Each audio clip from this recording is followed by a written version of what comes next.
Hi friends, I'm Mahesh, educator and Unacademy యాప్ని ఫ్రీగా download చేసుకోండి. డిస్ప్లే మీద కనబడుతున్న ఈ లింక్ని కింద డిస్క్రిప్షన్ బాక్స్లో ఇవ్వడం జరిగింది. ఆ లింక్ని మీరు క్లిక్ చేయడం ద్వారా మమ్మల్ని ఫాలో చేయవచ్చు. అండ్ మేము అర్థమెటిక్స్ అండ్ రీజనింగ్ నుంచి ప్రతి టాపిక్ పైన షార్ట్కట్స్తో కూడిన ట్రిక్స్ని అప్లోడ్ చేయడం జరుగుతుంది. Good news for Panchayat secretary aspirants. మీరు మీ ఇంటి వద్ద నుండే కేవలం వారం రోజుల్లో 100 మార్కుల పేపర్ 2 సిలబస్ పూర్తి అయ్యే విధంగా online video classes, PDF material, online mark టెస్ట్లను achieversnext.com వెబ్సైట్ ద్వారా పొందండి. నెగటివ్ మార్కింగ్ విధానం గల ఫ్రీ ఆన్లైన్ ప్రాక్టీస్ టెస్ట్ మరియు డెమో వీడియో కోసం కింద చూపిన లింక్పై క్లిక్ చేయండి. ఛానల్ యొక్క అప్డేట్స్ని పొందాలనుకుంటే సబ్స్క్రైబ్ బటన్ పైన క్లిక్ చేయండి, పక్కనున్న బెల్ ఐకాన్ పైన క్లిక్ చేయండి. రెండు రకాల పాలు మరియు నీళ్ళ మిశ్రమాలు కలవు.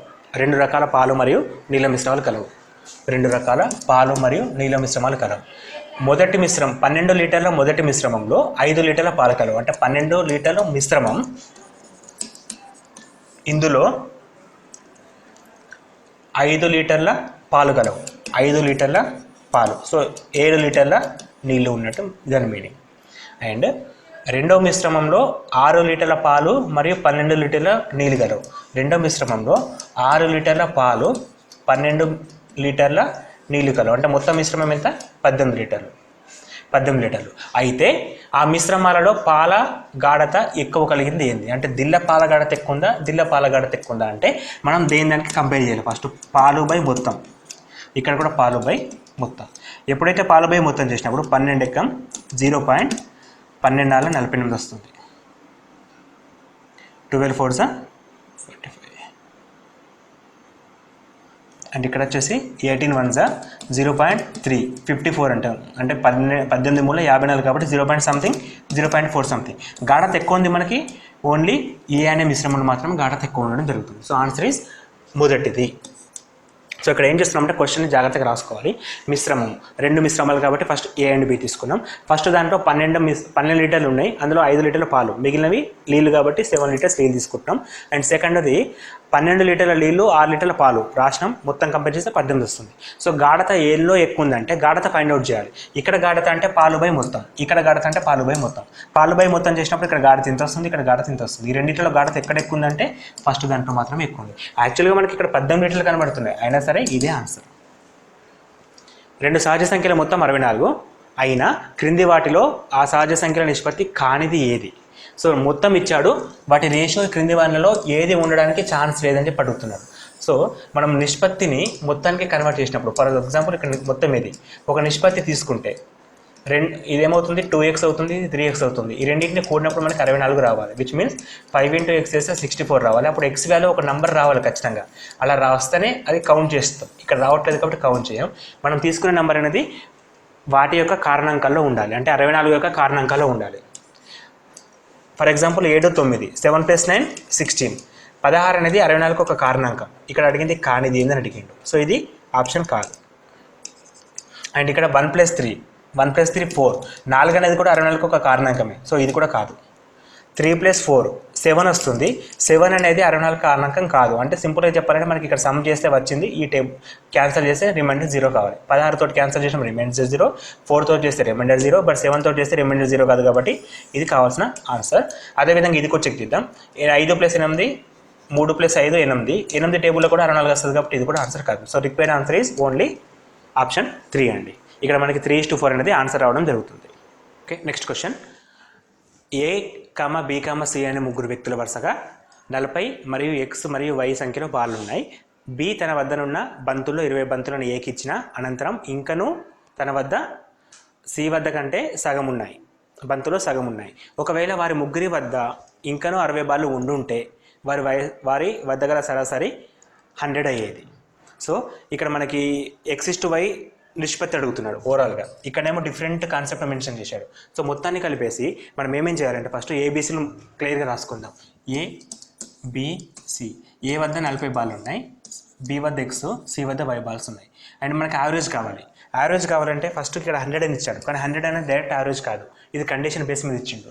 సో ఒకవేళ ఇంకా 60 బాళ్ళు ఉంటే యావరేజ్ 100 అయ్యేది. 60 బాల్ అంటే ముగ్గురు వద్ద కాబట్టి ఒక్కరి దగ్గర 20. సో యావరేజ్ మనం డైరెక్ట్గా 100 - 20 చేస్తే 80 వస్తుంది. అంటే ప్రజెంట్ యావరేజ్ ఎంత వాళ్ళ దగ్గర ఉంది? 80 బాల్స్ ఉన్నాయి. ప్రజెంట్ యావరేజ్ 80 బాల్స్ ఉన్నాయి. సో ఇది మనకి ఇంపార్టెంట్ అండి. అంటే ఇచ్చిన కండిషన్ని మనం ఫస్ట్ మళ్ళీ క్రాస్ చేసేస్తున్నాం. 60 బాళ్ళు ఉండుంటే అంటే ఒక్కొక్కరి దగ్గర 20 బాల్ ఉండాలి. అంటే యావరేజ్ 60/3 = 20. ఈ 20ని ఇచ్చిన దానికే తీసేస్తున్నాం. అంటే ప్రజెంట్ యావరేజ్ మనకు వచ్చింది. ప్రజెంట్ యావరేజ్ వచ్చేసి 80. సో ప్రజెంట్ యావరేజ్ అంటే ఎట్లా వస్తుంది? A + B + C/3 అంటే ముగ్గురు దగ్గర ఉన్న బాల్స్ ప్లస్ 3 చేసినప్పుడు ప్రజెంట్ యావరేజ్ వస్తుంది. Which means 40 + x + y = 340, 240 and x + y = 200 వస్తుంది. ఇది ఈక్వేషన్ నెంబర్ 1 అని చెప్పి పక్కకు రాసుకోండి. ఎందుకంటే మనకు కావాల్సింది x/y కాబట్టి ఇంకొక ఈక్వేషన్ కావాలి. దానికోసమే కండిషన్ ఇచ్చాడు. ఈ కండిషన్ ఏం చెప్తున్నాడంటే B తన వద్ద ఉన్న బాలలో 20 బాలను Aకి ఇచ్చుంటే, B తన వద్ద ఉన్న బాలను 20 బాలను Aకి ఇచ్చుంటే A, Bల నిష్పత్తి A కంటే B వద్ద డబల్ ఉంటాయి అనమాట. దాని మీనింగ్ ఏంటంటే ఈ B అనే క్యాండిడేట్ దగ్గరికి 20 బాల్స్ మైనస్ చేసినప్పుడు Bకి Cకి మధ్య నిష్పత్తి అనేది B అంటే ఇక్కడ x అండి. B అంటే x, ఇక్కడ మనకి ఇంపార్టెంట్. B అంటే x తన వద్ద ఉన్న బాలను 20 తీసేస్తే అప్పటికి C కంటే కూడా ఇంకా సగం ఉంటాడు. అంటే x - 20/y = 1/2. దీన్ని క్రాస్ మల్టిప్లికేషన్ చేసుకుంటే 2 × x 2x and 2 × -20 -40 = y, 2x - y = 40. ఇది ఈక్వేషన్ నెంబర్ 2. ఇప్పుడు మనం ఈక్వేషన్ నెంబర్ 1 and 2ని సింప్లిఫికేషన్ చేసినప్పుడు ఈక్వేషన్ నెంబర్ 1 and 2ని సింప్లిఫికేషన్ చేస్తే 1 and 2ని సింప్లిఫికేషన్ చేసినప్పుడు ఇక్కడ x ఉంది, ఇక్కడ 2x ఉంది, ఇక్కడ y ఉంది, ఇక్కడ -y ఉంది. సో రెండింటిని యాడ్ చేస్తే x + 2x 3x = y get cancel 200 - 200 + 40 240. So x = 80 రావడం జరుగుతుంది. అండ్ ఈక్వేషన్ నెంబర్ 1లో x = 80 రాస్తే y = 120 వస్తుంది. సో బాల్స్ వచ్చేసి 80, 120 అంటే మొత్తం బాల్స్ A దగ్గర 40, B దగ్గర 80, C దగ్గర 120 బాల్స్ ఉన్నాయి. మొత్తం యాడ్ చేస్తే మనకి మళ్ళీ 240 వస్తుందండి. సో ఇక్కడ మనకు అడుగుతుంది x/y, x/y అంటే x/y, which means 80/120, 0 0 get cancel, 4 2s 4 3s, which means 2:3 అనేది ఫైనల్ ఆన్సర్. 2:3. అక్కడ 2:3 డైరెక్ట్ లేదండి. ఇక్కడ మనకి 2:3 అనేది కనబడట్లేదు, 3:2 ఉంది. అట్లా తీసుకోవద్దు మనం. ఇప్పుడు మనం దీన్ని 4 చేసుకోవచ్చు, దీన్ని 6 చేసుకోవచ్చు. ఎందుకంటే మనకి ఇక్కడ ఆప్షన్లో కూడా 4:6 దగ్గర మెన్షన్ చేసింది కాబట్టి దీన్ని సింప్లిఫై చేస్తే 2:3 వస్తుంది. సో దాన్ని పెంచిన ఈ ఆన్సర్ వస్తుంది. మనకు ఉన్న ఆప్షన్స్ కరెక్ట్గా చూడాలి. ఇక్కడ 3:2 ఉంది కదా, మనకు వచ్చిన 2:3 అని చెప్పేసి పెట్టేయద్దు, తప్పు అవుతుంది. Next question. అనుపాతంలో ఉన్న మొదటి 2 మరియు 4 పదాలు వరుసగా అయినా మూడో పదం ఏంది? సో అనుపాతం అంటే మనకి ఇలా ఉంటుందండి. A/B, C/D. ఇది అనుపాతంలో ఉన్న 4 నంబర్స్. సో ఇక్కడ 4 నంబర్లో మొదటి నంబర్ 5, రెండవ నంబర్ 15 అండ్ థర్డ్ నెంబర్ కనుక్కోవాలి. అండ్ ఫోర్త్ నెంబర్ వచ్చేసి 90. అంటే వీటి రేషియోకి సమానం. సో 5 అంటే దీని రేషియో అంటే 5 1s 5 3s 1:3 = 6:90. So 1/3 = C/90. 90/3 = C, which means C = 30. Ratios ఏముంటాయండి? అనుపాతం అంటే వీటి రేషియో సమానం. ఇది సమానానికి సింబల్, దాన్ని అనుపాతం అని చెప్పి అంటాం. So answer is 30. Next question. ఒక వ్యక్తి రోజుకు 8 గంటల చొప్పున పని చేసినా ఒక పనిని 5 రోజుల్లో పూర్తి చేస్తాడు. అదే నిర్మాణాన్ని అదే వ్యక్తి 4 రోజుల్లో పూర్తి చేయాలంటే రోజుకి ఎన్ని గంటలు పని చేయాలి? సో జస్ట్ అంటే డిఫరెంట్ అడుగుతున్నాడు. సో ఒక వ్యక్తి అనేటోడు రోజుకి 8 గంటలు పనిచేస్తే 5 రోజుల్లో పని పూర్తవుతుంది. అంటే మొత్తం ఎన్ని గంటలు పనిచేసినట్టు? 40 గంటలు పనిచేసాడు. అదే వ్యక్తి అదే పనిని 4 రోజుల్లో పూర్తి చేయాలంటే రోజుకు ఎన్ని గంటలు పని చేయాలి? ఎన్ని గంటలు అంటే అదే వ్యక్తి 4 రోజుల్లో పూర్తి చేయాలంటే సో x = 40/4 10 hours. సో అదే వ్యక్తి అదే పని పూర్తిగా చేయాలంటే రోజుకు 10 గంటలు పనిచేస్తే సరిపోతుంది. సింపుల్ క్వశ్చన్ అండి. A, Bలు అనులోమానుపాతంలో ఉన్నాయి మరియు A, Cలు విలోమానుపాతంలో ఉన్నాయి. A విలువ 12గా ఉన్నప్పుడు BCలు వరుసగా 6 మరియు 2లు అయితే B, Cలు వరుసగా 12 మరియు 3లు అయితే A విలువ ఎంత? సో ఇటువంటి క్వశ్చన్స్ కొంచెం టఫ్ ఉంటాయండి. మనం ఇంతకుముందు చెప్పిన విధంగా 100లో ఒక 10 క్వశ్చన్స్ టఫ్ ఉంటాయని చెప్పాను కదా, ఆ క్వశ్చనే ఇదండి. ఇక్కడ మనకి A, Bలు అనుపాతంలో ఉన్నాయి, which means A is directly proportional to B.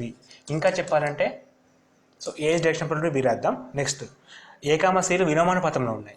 A is ఒక నిమిషం ఏ కామ బిలో అనులోమానుపాతంలో ఉన్నాయంటే a is directionally proportional to b. A comma సిలు విలోమానుపాతంలో ఉన్నాయి అంటే which is indirectly proportional to c. So ఈ రెండింటిని కంపేర్ చేసినప్పుడు a is directionally proportional to b into 1/c, a is directionally proportional to b by c వస్తుంది. ఈ proportional symbol పోయినప్పుడు ఒక కాన్స్టెంట్ వస్తుంది b by c, a equal to K into b c అని చెప్పి రాసుకోవచ్చు. ఇది ప్రపోర్షనాలిటీ రూల్స్. సో ఇప్పుడు ఏ విలువ 12గా ఉన్నప్పుడు, ఏ విలువ 12 ఉన్నప్పుడు బి కామ సి విలువలు వరుసగా 6 మరియు 2. సో 6 1 3, 3 1 4. అప్పుడు మనకి కే వాల్యూ వస్తుంది 4 అని చెప్పి వచ్చేసింది. ఇప్పుడు ఏమడుగుతున్నాడు, ఒకవేళ బి కామ సిలు వరుసగా 12 మరియు 3 అయితే ఈ విలువ ఎంత? So we have to find a value when ఈ కండిషన్లో బి అనేది 12, సి అనేది 6 ఉంటాయి. సో ఏ ఈక్వల్ టు కే అంటే 4 మనకు వచ్చింది అండ్ 12/6 వస్తుంది. 12/6 బి కామ సిలు 12,3 అండి, సారీ 12,3 ఉన్నప్పుడు 3 1 3 4 4 into 4 16. So answer A equal to 16. ఇది కొంచెం కష్టతరమైన క్వశ్చన్ అండి, కాకపోతే జాగ్రత్తగా గమనించాలి. ఇక్కడ ప్రపోర్షనాలిటీ అనుపాత ధర్మాలు ఉపయోగపడతాయి. అనుపాతంలో ఉన్నప్పుడు ఏ విధంగా ఉంటుంది, ఏ ప్రపోర్షనల్ బి. విలోమానుపాతం అంటే a indirectional proportional to 1/c, directional proportional to 1/c. And ఆ రెండింటిని కలిపినప్పుడు a is directional proportional to b by c. Proportional symbol వెళ్తే కాన్స్టెంట్ వస్తుంది. సో ఫస్ట్ కేసులో మనకి ఇచ్చిన వాల్యూస్ రాసినప్పుడు కే వాల్యూ వస్తుంది. సెకండ్ కేసులో అదే కే వాల్యూ ఉపయోగించుకొని మనకి ఏ వాల్యూ అడుగుతుందో దాన్ని మనం ఫైండ్ అవుట్ చేయొచ్చు. సో ఇక్కడ ఏ వాల్యూ అనేది 16 అండి. నెక్స్ట్ క్వశ్చన్, ఒక నాణెం యొక్క విలువ దాని వ్యాసార్థ వర్గానికి అనులోమానుపాతంలో ఉండి మందం స్థిరం, దాని వ్యాసార్థం 1.5 ఉన్నప్పుడు దాని విలువ 2 అయినా దాని విలువ 5 ఉంటే వ్యాసార్థం ఎంత? సేమ్ ప్రపోర్షనాలిటీ క్వశ్చన్స్ అండి. ఇక్కడ మనకి వ్యాసార్థం ఒక నాణ్యం యొక్క విలువ దాని వ్యాసార్థ వర్గానికి అనులోమానుపాతంలో ఉంటుంది. విలువని మనం వాల్యూ అనుకుందాం, వాల్యూని వి తీసుకుంటే V is directional proportional to వ్యాసార్థ వర్గానికి అనులోమానుపాతంలో ఉంటుంది, which is V equal to K into r² వస్తుంది.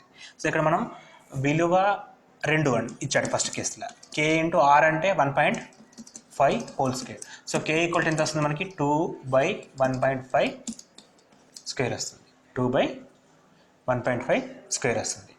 అండ్ నెక్స్ట్ కండిషన్, విలువ 5 రూపాయలు అయితే, విలువ 5 అయినప్పుడు దాని వ్యాసార్థం ఎంత? సో ఇప్పుడు కే వచ్చింది కదా, విలువ అనేది 5 ఉంటాయి. సెకండ్ కేసు విలువ 5 అయితే వ్యాసార్థం కనుక్కోవాలి. ఇప్పుడు మనం కే ఇంటూ r² ఫైండ్ అవుట్ చేయాలి. సో దీన్ని మనం క్రాస్ మల్టిప్లికేషన్ చేసుకుంటే 5 into 1.5 whole square by 2 which is equal to r². ఇప్పుడు r² అంటే r వాల్యూ కావాలి యాక్చువల్లీ మనకి, r² నుంచి r వాల్యూ కావాలి. 2 అంటే 2.5 వస్తుంది మనకి. ఇక్కడ నుంచి 2.5 into 1.5 హోల్ స్క్వేర్ అంటే 2.25 అండి బై 1 అవసరం లేదు, which is equal to r². So r² equal to 2.5 into 2.25 which is near to 2.4. Exact value రాదు మనకు అక్కడ, కాకపోతే ఇక్కడ ఇచ్చిన వాల్యూస్ ప్రకారం 2.5 అండ్ 2.2 r² కాబట్టి దాని వాల్యూ నియర్లీ 2.4 ఉండే ఛాన్స్ ఉంటుంది. అండ్ పాయింట్స్లో వేరియేషన్ ఉంటుంది కాబట్టి మనం డైరెక్ట్గా 2.4 తీసుకోవచ్చు. ఇది ఒక అనులోమానుపాతం అంటే మనకి ప్రపోర్షనాలిటీ రూల్స్ పైన ఆధారపడ్డ క్వశ్చన్ అండి, అనుపాత ధర్మాలపైన ఆధారపడ్డ క్వశ్చన్ ఇది. నెక్స్ట్ క్వశ్చన్, ఒక పొలం పనిని 20 మంది వ్యక్తులు 38 రోజుల్లో చేయగలరు. అదే పనిని 19 మంది వ్యక్తులు ఎన్ని రోజుల్లో పూర్తి చేయగలరు? 20 మంది వ్యక్తులు 38 రోజుల్లో చేయగలరు, 19 మంది వ్యక్తులు ఎన్ని రోజుల్లో పూర్తి చేయగలరు? సో ఇది ఇండక్షనల్ ప్రపోర్షనల్ అంటే అనులోమానుపాతం కాదు, విలోమానుపాతం. సో అటువంటిప్పుడు మనం పైన కింద తీసుకుంటాం. 19 1 19 2 2 into 20 40. సింపుల్, ఒకటే స్టెప్ ఆన్సర్, దీనికి పెద్దగా ఆలోచించకండి. సో మనకి ఇచ్చిన కండిషన్ రాసుకుంటున్నాం, 20 మంది 38 రోజులు, 20 మంది 38 రోజులు. సో 19 మంది ఎన్ని రోజులు? మధ్యలో ఒక లైన్ తీసుకోండి, దీన్ని ఇంటూ కన్వర్ట్ చేయండి. ఇది ఎక్స్ మనకు కావాల్సింది 19 1 19 2 2 into 20 40. The required answer is 40. So దీన్ని పెద్దగా థింక్ చేస్తే లెంతీ ప్రాసెస్ అవుతుంది, సింపుల్గా థింక్ చేస్తే సింపుల్గా అయిపోతుందండి ప్రాబ్లం. నెక్స్ట్ క్వశ్చన్, ఒక సంచిలో ₹1, 50 మరియు 25 పైసల నాణాలు 1:2:3 నిష్పత్తిలో ఉన్నాయి. అన్ని నాణాల మొత్తం విలువ ₹121 అయితే 25 పైసల నాణాలు ఎన్ని? సో ఇది కూడా రేషియో ప్రపోర్షన్స్ పైన క్వశ్చన్స్ అండి. ఈ క్వశ్చన్స్ కూడా అడుగుతాడు. ఇప్పుడు మనకి ఏంటంటే సంచిలో ఒక బ్యాగ్లో రూపాయి కాయిన్స్ ఉన్నాయి, 50 పైసా కాయిన్స్ ఉన్నాయి, 25 పైసా కాయిన్స్ ఉన్నాయి. సో వీటన్నింటి సింగిల్ క్వాంటిటీకి కన్వర్ట్ చేయాలి, విచ్ మీన్స్ రూపాయిలోకి కన్వర్ట్ చేద్దాం. ₹1 అంటే రూపాయి అలాగే ఉంటుంది. సెకండ్ వన్ వచ్చేసి 50 పైసా అంటే 1/2 రూపాయి. అండ్ థర్డ్ టైప్ వచ్చేసి 25 పైసా అంటే 1/4 రూపాయి.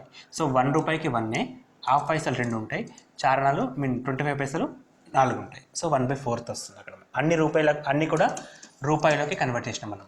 ఇప్పుడు మనకి వాటి నిష్పత్తి 1:2:3 ఇచ్చారు కాబట్టి 1:1:1/2:2:1/4 ఇది ఇంపార్టెంట్ అండి. అంటే మనకి ఇచ్చిన వాటిని ఏ నిష్పత్తులు ఉన్నాయి ఇవి, మనకు వచ్చిన నిష్పత్తి ఒకటి, ఈ రెండింటిని మనం ఇంటూ చేసుకోవాలి. అప్పుడు 1:1 1 1 గెట్ క్యాన్సల్ 1 3/4 3/4 ఉన్నప్పుడు మనం దీంట్లో 4:4:4:3 రాసుకోవచ్చు. ఇది మనకు ఒక నిష్పత్తి వచ్చేసింది. ఇప్పుడు కామన్ నిష్పత్తి వచ్చేసి 4:4:3. మొత్తం రూపాయల సంఖ్య 21. మనకు అడుగుతుంది 25 పైసలు. 25 పైసలు అంటే లాస్ట్ వన్ అంటే 3 parts బై 4 + 4 8 + 3 11 × 121 రూపీస్. 121 11 1 33 రూపీస్ వస్తుంది. 33 రూపీస్. సో మనకి 33 రూపీస్ వస్తున్నాయి. ఇక్కడ క్వశ్చన్ ఏమడుగుతుందంటే మొత్తం 25 పైసల నాణాల సంఖ్య అంటే ఎన్ని 25 పైసస్ ఉంటాయి. సో ఒక రూపాయిలో 4 ఉంటాయి. 33 రూపాయల్లో 33 × 4 అంటే 132 కాయిన్స్ ఉంటాయి. 132 కాయిన్స్, నాణాలు 132 ఉండడం జరుగుతుంది. సో ఆన్సర్ ఈజ్ 132 అండి. Next question. ఒక వ్యక్తి తన వద్దనున్న సొమ్ములో 69% ఖర్చు చేసిన ఇంకనూ 93 రూపాయలు మిగిలిన అతని జేబులో మొదట ఎంత సొమ్ము ఉంది? సో ఒక వ్యక్తి దగ్గర కొంచెం అమౌంట్ ఉంది. అమౌంట్ ఏదో మనకు తెలియదు. అతను ఏం చేసిండు, 69% ఖర్చు పెట్టిండు. అందులో రిమైనింగ్ తన దగ్గర 93 రూపాయలు ఉన్నాయి. 69% ఖర్చు పెడితే 31% మిగులుతుంది. 31% = 93 అయితే 31% = 93 అయితే 100% ఎంత అని క్వశ్చన్. అతని దగ్గర ఎంత ఉన్నాయంటే 100% ఉండే ఫస్ట్. సో 100 చేస్తాం బై 31 3 × 100 300 300 ఆన్సర్. Option number 1. ఒక కంపెనీలో 25% పనివారు పెరిగినా ఆ కంపెనీ ఉత్పత్తిలో ఎటువంటి మార్పు రాకుండా ఉండాలంటే ఎంత శాతం పని గంటలు తగ్గవలేను? సో యాక్చువల్గా ఒక కంపెనీలో కొంతమంది ఉన్నారు, దాన్ని మనం ఎక్స్ అనుకుందాం. సో ఆ నెంబర్ అనేది 25% పెరిగింది. సో పర్సంటేజ్కి సంబంధించిన క్వశ్చన్స్ అన్ని కూడా 100 అనుకుంటే బెస్ట్. ఇనిషియల్గా 100 మెంబర్స్ ఉంటాయి, 25% పెరిగిర్రు. 25% పెరిగితే విచ్ మీన్స్ 125 అయింది. ఈ 125 ఉన్నప్పుడు ఆ కంపెనీలో ఎటువంటి మార్పు రాకుండా ఉండాలంటే పని గంటలు ఎంత తగ్గించాలి అంటుంది క్వశ్చన్. సో ఇక్కడ నుంచి మనకి 20% తగ్గితే మళ్ళీ ఎప్పట్లేక 100 వరకు జరుగుతుంది. సో 20% తగ్గాలి. సో ఇట్లా అర్థం చేసుకోవడం ఇబ్బంది అయితే పర్సంటేజ్ అనే టాపిక్ మనం డిస్కస్ చేసాం కదా, అందులో క్లియర్గా చెప్పాం ఏ క్వశ్చన్లో అయితే ఒకటే పర్సంటేజ్ కనబడుతుందో ఆ పర్సంటేజ్ని ఫస్ట్ తీసుకోవాలి. తర్వాత దాని కంటిన్యూషన్లో పెరిగిందా తగ్గిందా చూసుకోవాలి. ఇక్కడ పెరిగింది కాబట్టి 100 + 25 125. ఒకవేళ తగ్గి ఉంటే 100 - 25 75 అవుతుంది. ఇంటూ 100 చేయండి. 25 1 25 5 5 1 5 20. So answer is 20%. సో 20% తగ్గడం వల్ల వర్క్ అనేది సేమ్ రేంజ్లో ఉంటుంది. Next question. 2 సంఖ్యలు వరుసగా మూడో సంఖ్య కంటే 20% మరియు 50% ఎక్కువ అయినా 2 సంఖ్యలు వరుసగా మూడో సంఖ్య కంటే 20% మరియు 50% ఎక్కువ అయినా మొదటి సంఖ్య రెండో సంఖ్యలో ఎంత శాతం అని అడుగుతున్నాడు. సో 3 నెంబర్స్ అండి. First number, second number, third number. ఈ 3 నెంబర్స్ని కంపేరింగ్ విత్ థర్డ్ నెంబర్ అండి. 2 వరుసల సంఖ్య మూడో సంఖ్యతో కంపేర్ చేసినప్పుడు మూడో నెంబర్ని 100 తీసుకోండి. 100 కంటే మొదటిది 20% ఎక్కువ. 20% ఎక్కువ అంటే 120, 20% ఎక్కువ. సెకండ్ది 50% ఎక్కువ. సో 50లో 100లో 50% 50 ఎక్కువ అంటే యాడ్ చేస్తాం. So first number 120, second number 150, third number 100. అయితే ఇప్పుడు క్వశ్చన్ ఏంటి, మొదటి సంఖ్య రెండవ సంఖ్యలో ఎంత శాతం? మొదటి సంఖ్య అంటే 120 అనేది 150లో ఎంత శాతం అంటే 120/150 × 100. 0 0 గెట్ క్యాన్సల్, లేదా 15 3 4 3 5 5 1 5 20 20 × 4 8. So required answer is 80%. So ఇటువంటి క్వశ్చన్స్ని పర్సంటేజ్ అనే టాపిక్లో క్లియర్గా ఎక్స్ప్లెయిన్ చేస్తాం. సో ఆ మోడల్స్ కావాలనుకుంటే కింద డిస్క్రిప్షన్ బాక్స్లో లింక్స్ ఉంటాయి కదా, ఆ లింక్స్ క్లిక్ చేయండి, ఇంకొంచెం క్లారిటీగా మీరు చేయగలరు. Next question. ఎక్స్ అనే విలువ మొదట p% పెరిగి వైగా మారింది. తిరిగి వై Q% తగ్గి ఎక్స్గా మారింది. ఈ క్రింది వాటిలో ఏది చేసాం? సో ఎక్స్ అనే క్వాంటిటీ p% పెరిగి వైగా మారింది, అండ్ ఈ వై అనే క్వాంటిటీ Q% తగ్గి మరి రిటర్న్గా ఎక్స్గా మారింది. అయితే ఈ క్రింది వాటిలో ఏది నిజం? ఎప్పుడైతే మొదటిది పెరిగి సెకండ్ తగ్గిందంటామో అప్పుడు Q క్యూ ఈజ్ ఇది కండిషన్ కరెక్ట్ అండి. క్యూ పెద్దది, పీ చిన్నది. ఏ విధంగా అంటే ఫస్ట్ 100 తీసుకుందాం. ఎక్స్ ఈక్వల్ టు 100 అయితే ఫర్ ఎగ్జాంపుల్ 25% పెరిగింది అనుకుందాం. 25% పెరిగితే ఇక్కడ మనకి 125 వస్తుంది. ఈ 125 మళ్ళీ 100 కావాలంటే ఇది 20% తగ్గాలి. ఎందుకంటే 125లో 20% 25 వస్తుంది. ఆ 25 తగ్గినప్పుడు మళ్ళీ రిటర్నింగ్ మనకి 100 రావడం జరుగుతుంది. అంటే ఇక్కడ పీ శాతం, ఇక్కడ క్యూ శాతం. ఈ రెండింటిలో ఏది పెద్దగా ఉందండి? P is bigger than queue అండి. Sorry, p is bigger than queue. అంటే మనకి మొదట 25% పెరిగింది, తర్వాత 20% తగ్గింది. సో మనం P is bigger than Q. P is bigger than queue అంటే ఆప్షన్ నెంబర్ 3 కరెక్ట్ అండి. సో మొదట పెరగడం అంటే ఫస్ట్ 25% తీసుకున్నాం, తగ్గడం అంటే 20% తీసుకున్నాం. So final answer is P is bigger than queue అండి. పర్సంటేజ్ టాపిక్ సంబంధించిన క్వశ్చన్స్ డైరెక్ట్గా ఇవ్వడు, ఇట్లాగే ఇస్తాడు. నెక్స్ట్ క్వశ్చన్, ఒక తరగతిలోని బాలులు మరియు బాలికల సంఖ్యలోని భేదం ఆ మొత్తం విద్యార్థుల్లో 12%కి సమానమైన మొత్తం విద్యార్థుల్లోనే 12%కి సమానమైన ఆ బాలులు మరియు బాలికల మధ్య నిష్పత్తి అడుగుతున్నాడు. సో నిష్పత్తి అనే క్వశ్చన్ ఎప్పుడైతే వస్తుందో వీటి సమ్ చేస్తే 100లో పార్ట్స్ ఉండాలి. ఫర్ ఎగ్జాంపుల్ 100లో మల్టిపుల్స్ ఉండాలి. ఫర్ ఎగ్జాంపుల్ 10 కానీ 20 కానీ 25 కానీ అలా ఉండాలి. అంటే రిమైండర్ 0 కావాలి. ఫర్ ఎగ్జాంపుల్ మనం 13, 14 తీసుకుంటే 27 వస్తుంది. 27 అనేది 100ని డివైడ్ చేయదు. అండ్ యాజ్ వెల్ యాజ్ 11, 12 తీసుకుంటే 23 వస్తుంది. 23 కూడా 100ని డివైడ్ చేయదు. కానీ 11, 14 తీసుకున్నప్పుడు మనకి 25 వస్తుంది. 100/25 అంటే డివైడ్ చేస్తుంది, ఆన్సర్ 4 వస్తుంది. సో ఇట్లా వచ్చే ఆన్సర్ డైరెక్ట్గా మనం తీసుకోవచ్చు, పెద్దగా కన్ఫ్యూజ్ అవసరం లేదు. So answer is option a అండి. నెక్స్ట్ క్వశ్చన్, ఒక వ్యక్తి 5,000 రూపాయలను 4 సంవత్సరాలకు 10% వడ్డీ చొప్పున ఒక బ్యాంకు నుండి అప్పుగా తీసుకున్న అతను బ్యాంకుకు చెల్లించవలసిన బారు వడ్డీ ఎంత? సో సింపుల్ ఇంట్రెస్ట్కి మనం I=PTR/100 అనే ఫార్ములా వాడడం అవసరం లేదు. డైరెక్ట్గా మనకున్న మెథడ్ ప్రకారం కూడా సాల్వ్ చేయొచ్చు. సో ఇక్కడ సింపుల్ ఇంట్రెస్ట్ క్వశ్చన్ వచ్చేసి బారు వడ్డీ అంటే సింపుల్ ఇంట్రెస్ట్ అండి. మనం బేసిక్ ఫార్ములా I=PTR/100. ఈ ఫార్ములా సహాయం లేకుండానే ఈ క్వశ్చన్ మనం సాల్వ్ చేయొచ్చు. ఏ విధంగా అంటే అతను తీసుకున్న అమౌంట్ 5,000 రూపాయలు, 4 సంవత్సరాలకు 10% వడ్డీ చొప్పున. ఈ రెండింటిని ఇంటూ చేయండి. Rate of interest plus time. Rate of interest into time అంటే 10 rate of interest into 4 years, which means 40%. So what is the 40% of given p? Given p 5,000. 5,000లో 40% ఎంత అండి? 2,000 రూపీస్. 5,000లో 40% 2,000 rupees. So answer is 2,000 rupees. So simple interest క్వశ్చన్ని పర్సెంటేజ్లోకి convert చేస్తే చాలా ఈజీగా సాల్వ్ చేయొచ్చు. నెక్స్ట్ క్వశ్చన్,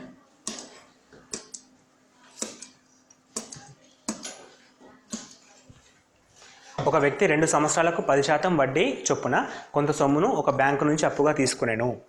కాలపరిమితి గడిచిన సమయానికి 500 రూపాయలు వడ్డీ చెల్లించను. అయితే అసలు ఎంత? సో ఇక్కడ పి అడుగుతున్నాడు. యాక్చువల్గా మనం ఇంతకుముందుకు చెప్పినట్టు time into R into time చేస్తే మనకి 2 × 10. 2 × 10 అంటే 20 వస్తుంది, which is equal to 500. So 100% equal to question. So 100% అంటే by 20, 0 cancel, 5 50 50 × 5 2500. Very simple process అండి. I=PTR/100 లేకుండానే మనం సాల్వ్ చేయొచ్చు. సో ఇక్కడ R × T చేసినప్పుడు 20% వస్తుంది, which is 20% equal to 500 rupees. So 100% equal to ఎంత? 20 = 500 అయితే 100 = 2500. 20 = 5 అయితే 100 = 2500. నెక్స్ట్ క్వశ్చన్, ఒక వ్యక్తి కొంత సొమ్మును బ్యాంకులో వేయగా 10% వడ్డీ చొప్పున ఎన్ని సంవత్సరాలలో 3 రెట్లు అవుతుంది? సో ఒక వ్యక్తి కొంత సొమ్ముని 10% వడ్డీ చొప్పున బ్యాంకులో వేస్తే ఎన్ని సంవత్సరాలలో 3 times అవుతుంది? సో ఈ క్వశ్చన్ చేయాలంటే ఫస్ట్ తను ఒక 100 రూపీస్ ఉన్నాయి అనుకుందాం. 100 రూపీస్ని బ్యాంకులో వేసిండు. సో ఎన్ని ఇయర్స్కి అది 300 రూపీస్, విచ్ మీన్స్ 3 times అవుతుందని చెప్పి ఫైండ్ అవుట్ చేయాలి. సో 100 రూపీస్ ఉండే 300 రూపీస్ అయినాయి, which means 200 rupees interest add అవుతుంది. మనకి ఇంట్రెస్ట్ అనేది 200 రూపీస్ వస్తుంది. సో 200 రూపీస్ అనేది 10% తోటి ఎన్ని ఇయర్స్గా క్యాలిక్యులేట్ చేయాలి? మనం ఇంతకుముందుకు మెథడ్ చేసినప్పుడు R × T అని చెప్పి మీకు చెప్పాను. అంటే టైంని రేట్ ఆఫ్ ఇంట్రెస్ట్ తోటి మల్టిప్లికేషన్ చేయాలి, విచ్ మీన్స్ R × T = 200. ఇక్కడ మనం టైం అనేది ఫైండ్ అవుట్ చేయాలి. R అనేది రేట్ ఆఫ్ ఇంట్రెస్ట్ 10% ఇచ్చాడు. 10 × T = 200. 10 cancel, T = 20 years. T = 20 years. Option number 3 is correct.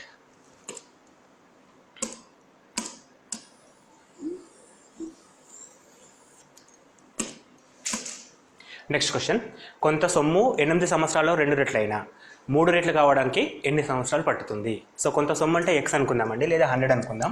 100 అనేది 8 ఇయర్స్లో రెట్టింపు అంటే 200 అవుతుంది. సో ఇంట్రెస్ట్ మనకి 100 రూపీస్ యాడ్ అవుతుంది. సో అది 3 టైమ్స్ కావాలంటే ఎన్ని ఇయర్స్ కావాలని చెప్పి అడుగుతున్నాడు. సో 3 టైమ్స్ అంటే 300 కావాలి, అంటే మళ్ళీ ఒక 100 ఇంట్రెస్ట్ యాడ్ కావాలి. సో మళ్ళీ ఒక 100 ఇంట్రెస్ట్ యాడ్ కావాలంటే మళ్ళీ 8 ఇయర్స్ ఎక్స్ట్రా కావాలి. So 8 years. సో 8 + 8 టోటల్ 16 ఇయర్స్లో మనకు అది 3 టైమ్స్ కావడం జరుగుతుంది. సో మనకి 8 + 8. సో ఇటువంటి క్వశ్చన్స్కి ఫార్ములా లాంటివి వాడకుండా ఇట్లా సింపుల్గా చేసుకుంటే తొందరగా అయిపోతుందండి, కన్ఫ్యూజన్ ఉండదు. సో సింపుల్ ఇంట్రెస్ట్ కానీ కాంపౌండ్ ఇంట్రెస్ట్ కానీ కొంచెం క్లారిటీగా చూడండి. వాటి వీడియోస్ లింక్స్ కింద ఉన్నాయి మన డిస్క్రిప్షన్ బాక్స్లో. ఆ లింక్స్ మీరు క్లిక్ చేస్తే రెండింటిపైన, సింపుల్ ఇంట్రెస్ట్ పైన, కాంపౌండ్ ఇంట్రెస్ట్ పైన అన్ని ప్రాబ్లమ్స్ కూడా మీరు ఈజీ వేలో చేయగలుగుతారు. So answer is 16 years. Next question. 10 కుర్చీలు కొన్న వేళ 16 కుర్చీల అమ్మిన వేలకు సమానం అయినా లాభ శాతమా లేక నష్ట శాతమా? సో లాభమా నష్టమా ఎంత శాతం అని క్వశ్చన్ అండి యాక్చువల్గా. సో 10 కుర్చీలు కొన్న వేళ 16 కుర్చీల అమ్మిన వేలకు సమానం. సో ఇక్కడ కంపల్సరీ మనకి లాస్ రావడం జరుగుతుంది, ఎందుకంటే ఇక్కడ 10 కొన్న వేళ 100 అంటే 16 అమ్మిన వేళ 100 అవుతుంది. సో మనకి ఆటోమేటిక్గా లాస్ అయిపోతుంది, ఎందుకంటే 16 కుర్చీలు అమ్మాల్సి వస్తుంది. ఇక్కడ మనం కొనే మాత్రం 10 కుర్చీలే. 10 కుర్చీలు కొన్నాం, 16 కుర్చీలు అమ్మినామంటే ఇంకొక 6 కుర్చీలు మనం లాస్ అయిపోతున్నాం. ఈ 6 కుర్చీలు మనం లాస్ అవుతున్నాం. ఈ 6 కుర్చీలు ఎందుకు లాస్ అవుతున్నాం? మనం 16 కుర్చీలు అమ్మడం ద్వారా లాస్ అవుతున్నాం. సో 6 కుర్చీలు లాస్ అయినాం, 16 కుర్చీలు అమ్మడం ద్వారా లాస్ అయినాం. సో మనకి ఇంటూ 100 ఇది క్యాలిక్యులేట్ చేస్తే రిక్వైర్డ్ లాస్ పర్సెంటేజ్ వస్తుందండి, మనకి లాస్ పర్సెంటేజ్ వస్తుంది. So which means 3 2s 3 8s 8 1s 12.5. 100/8 12.5. 12 into 3 36 plus 3 into 5 1.5 37.5% loss అండి. 37% 37.5% లాస్ రావడం జరుగుతుంది ఈ ట్రాన్సాక్షన్లో మనకి. Next question.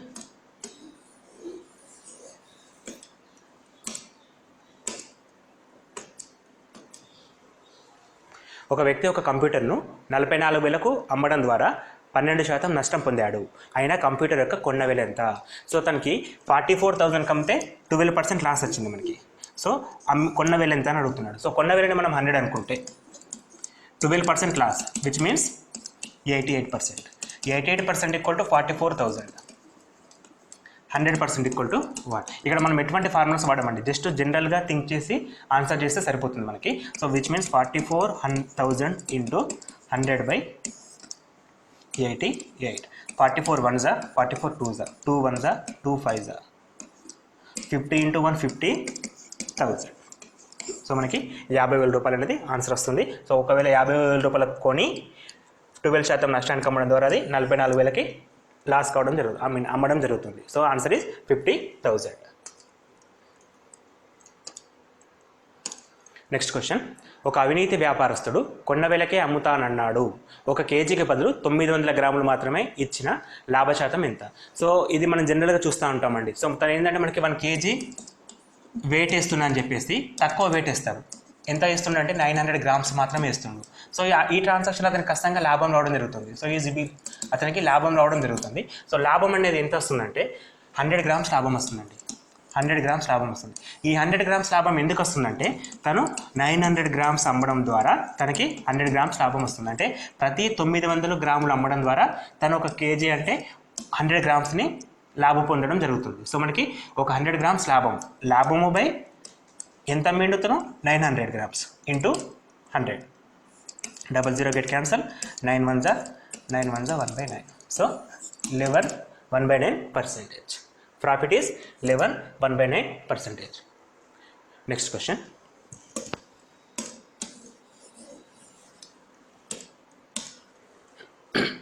ఒక వ్యక్తి ఒక వస్తువుని 171 రూపాయకి అమ్మడం ద్వారా అతనికి వచ్చిన లాభ శాతం సంఖ్యాత్మకంగా కొన్న వేలకి సమానమైన ఆ వస్తువు కొన్న వేల ఎంత? సో 170 మనకి అమ్మడం ద్వారా వచ్చిన లాభ శాతం అనేది సంఖ్యాత్మకంగా లాభానికి సమానం, సంఖ్యాత్మకంగా కొన్న వేలకి సమానం. ఇది కొన్న వేల, ఇది లాభ శాతం. సో ఈ రెండింటిని మల్టిప్లికేషన్ చేసినప్పుడు ఇది రావచ్చు. లేదు అంటే మనం తీసుకునే ఆప్షన్ ఎలా ఉండాలంటే ఫర్ ఎగ్జాంపుల్ 70 తీసుకుంటే అంటే కొన్న వేళ 70 రూపాయలు అయితే ఇలా 70% లాభం రావాలి, అప్పుడు అది ఈక్వల్ టు 171 రావాలి. అట్లా వస్తే ఆప్షన్ నెంబర్ 1 కరెక్ట్. సో 70లో 70% అంటే 49 రూపీస్ అండి. 70 రూపీస్ కొన్న వేళ 70లో 79% అంటే 49 రూపీస్. 70 + 49 అంటే 119. సో మనకు 119 ఇస్తే అది కరెక్ట్ అవుతుంది, కానీ ఇక్కడ ఇచ్చింది 171 కాబట్టి ఇది ఆప్షన్ తప్పు. And second one 80. 80లో 80%, 80 కొన్న వేళ 80లో 80% వచ్చేసి మనకి 64. 80 + 64 144. సో ఇది కూడా రాంగ్ అండి. Next one 90. 90లో 90% అంటే 81 రూపీస్. 81 + 91 అంటే 81 + 90 అంటే 171 rupees. So answer is option 3. వీటికి ఆప్షన్ ద్వారా వెళ్ళడమే ఈజీ అండి. సో మనం జనరల్ మెథడ్ వెళ్తే టైం తీసుకుంటుంది. సో అలా కాకుండా మనం జస్ట్ ఆప్షన్ చూస్ చేసి నెంబర్స్ అంటే పర్సంటేజ్ స్పీడ్గా చేయగలిగితే సరిపోతుందండి.